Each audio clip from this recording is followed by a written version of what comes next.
we made it to the fort, just parked up. 50 rupees to park in here. Don't know how much the actual fort costs to get in yet. We didn't see anything online about it, so we're just gonna have to have a look and find out when we're in there.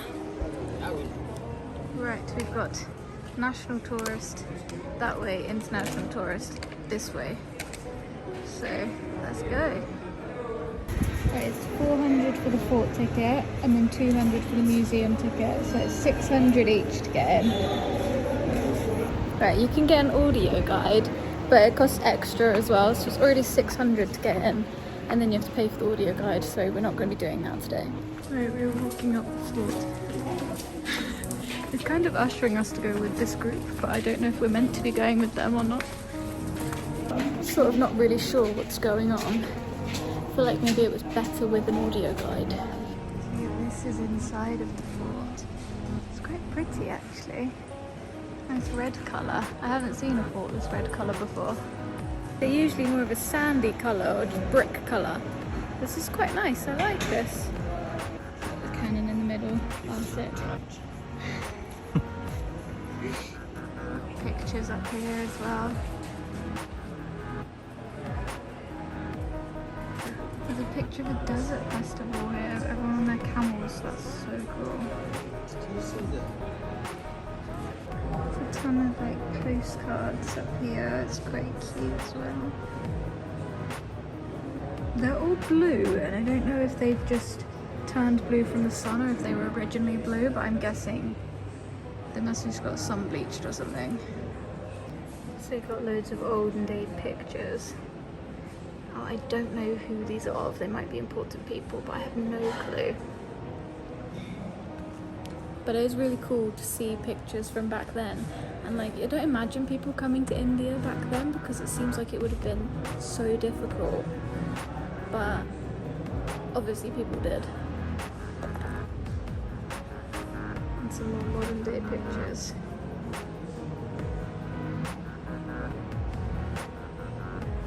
You come in, there is this hall. This is hall of like memorabilia and stuff. This is an elephant halder that was presented by the Mughal emperor to the Maharaja of Bikaner. I guess it's like a seat that they would put on top of an elephant when they were riding them. Obviously you've got the old taxidermy jaguar / leopard there. There's actually two of them. Look at them, it's so old, you can tell it's been like rubbing off on the head. I feel like every kind of palace that you go to in India has some kind of taxidermy jaguar or leopard. Must have just been like a trend back then. So this plane was gifted to the Maharaja of Bikaner by the British government to recognise all the help that he gave the British in World War I. With the Bikaner state forces and everything.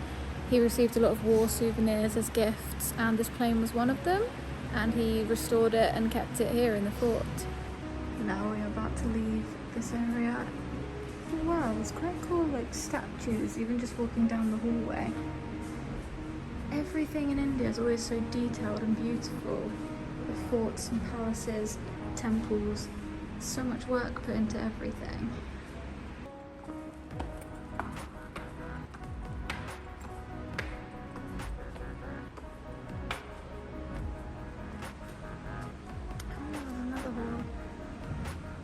Looks like it's all furniture and clothing. So they have loads of pictures along the walls around here as well. They've even got a horse map of the world where like 30 breeds of horses originated from. See, all these ones come from England, Scotland, Germany, Russia. It's amazing. And there's that leopard. That's probably taxidermied in the living room. All of this furniture looks so old and expensive. I bet this would cost a fortune nowadays. But it looks like it's also in such good condition. So it must have been kept very well over the years or restored pretty recently.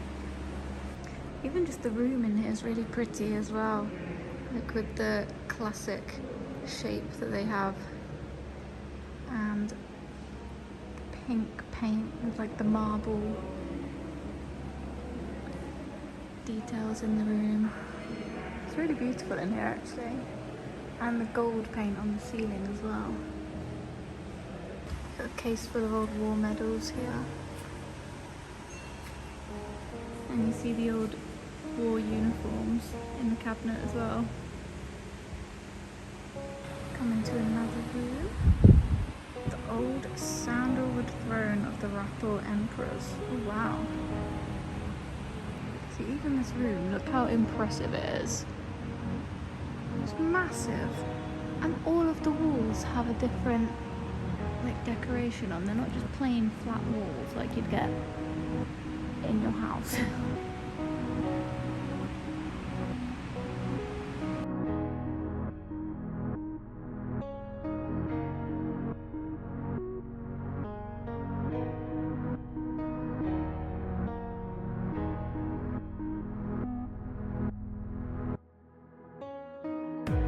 This helmet here looks like it's had a bit of damage to it. I wonder what happened there.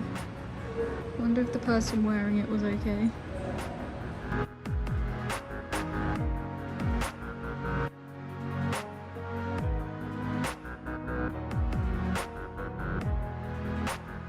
I've just been told by Josh how these sort of knives work, and I think that was a pretty good invention, to be honest, because it was so easy to hold it like with your fist, and then in battle, so much easier than holding it by the little stick.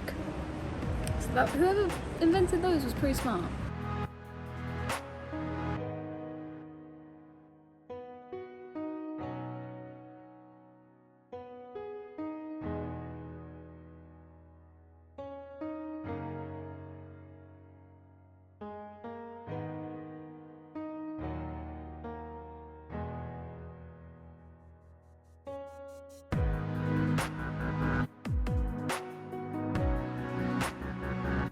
Really great place to take a boy for the day because they've got so many guns and weapons. You'll be entertained for hours.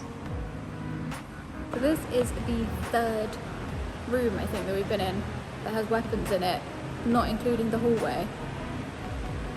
But I guess they have like a huge army in those days and everybody would have a weapon, but it's crazy when you see it all just laid out in front of you and you think, all of these weapons exist, and this is just in one palace or fort.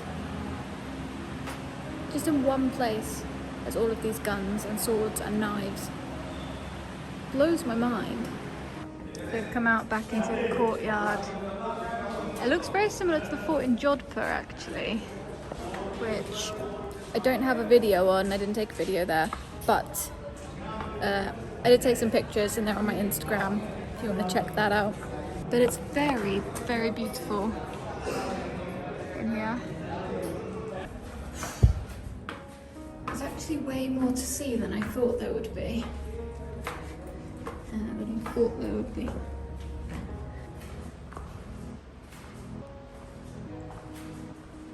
I don't really know what these rooms upstairs are. There seems to be paintings and then like documents. I don't know if they were letters written to the Maharaj or something. I know there is a little section for the audio guide, but like I've said in my previous videos, I feel like if you're paying the entrance fee, you shouldn't have to then pay extra to understand what's going on here. I mean, they should have like at least a little board with some information as to what these are. Like say, letters written to the Maharaj. Something simple like that, just so we know what's going on a little bit.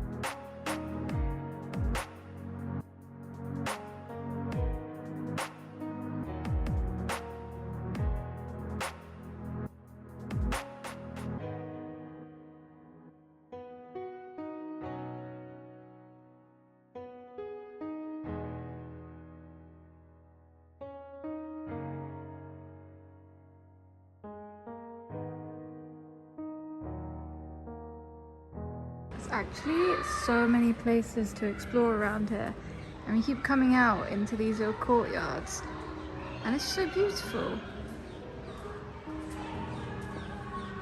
I'm actually in awe of how pretty this place is.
And here we are in the middle of the courtyard.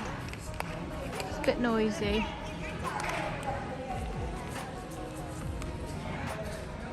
I have no idea what this is, to be honest, but it looks very similar to the marble seat in the Jodhpur fort, which was where the Maharaj would have his like coronation ceremony.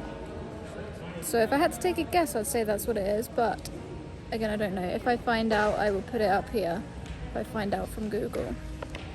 Very pretty though. They used a lot of marble in the olden days, didn't they? Taj Mahal, all of these seats, a lot of palaces, all out of marble.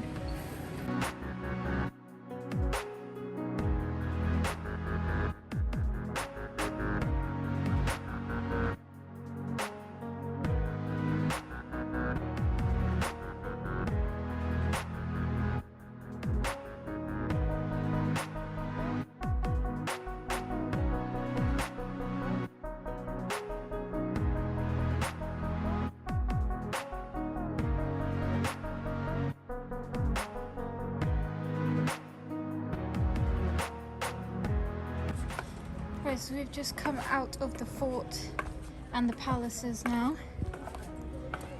We forgot we still got one more bit to see, the museum. So, I'm going to check that out. I forgot there was something else to see.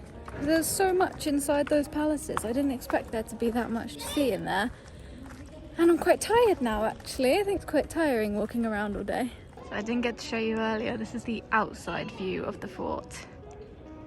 You see just how big it is.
Okay, so we've just come out of the museum part of the fort now, and oh my goodness, there's so much to see around here. Between all of the palaces and then the extra bit of the museum as well. There's a lot going on. So the museum was basically like dresses, clothing items and personal artifacts from like the royal family that used to live here, I believe, which was really interesting to see. So yeah, with everything that there is here, I definitely think that it's worth the ticket price of 600. I was a bit skeptical in the beginning, but now that I've finished, I would definitely recommend coming here. It's absolutely worth the entrance fees. I do, however, think it's a bit stingy that the audio guide price is not included in the ticket price, because we went to Jodhpur Fort recently and it was 600 to get in, and that included a free audio guide for both of us as well. So if there's one thing they could improve, I would suggest making the audio guide free for people, because you're already paying to come in here. But that is all that I'm going to film today. The fort obviously was amazing. I loved the fort. I was not expecting it to be that good. I thought it was going to be similar to Gwalior Fort, which I've talked about in a different video. That one was 400 rupees to enter and it wasn't good at all. It wasn't well maintained or anything. But this one was really well maintained, beautiful to walk around. So many palaces inside. The artwork inside was gorgeous. And you really do get good value for your money with the ticket prices. Getting to go inside the palaces and the museum. Definitely recommend to do while you're in Bikaner. So yeah, thank you so much for watching this video, guys. If you're new here, please subscribe to my channel and check out some other videos on my channel. And I will see you shortly in the next video. Bye!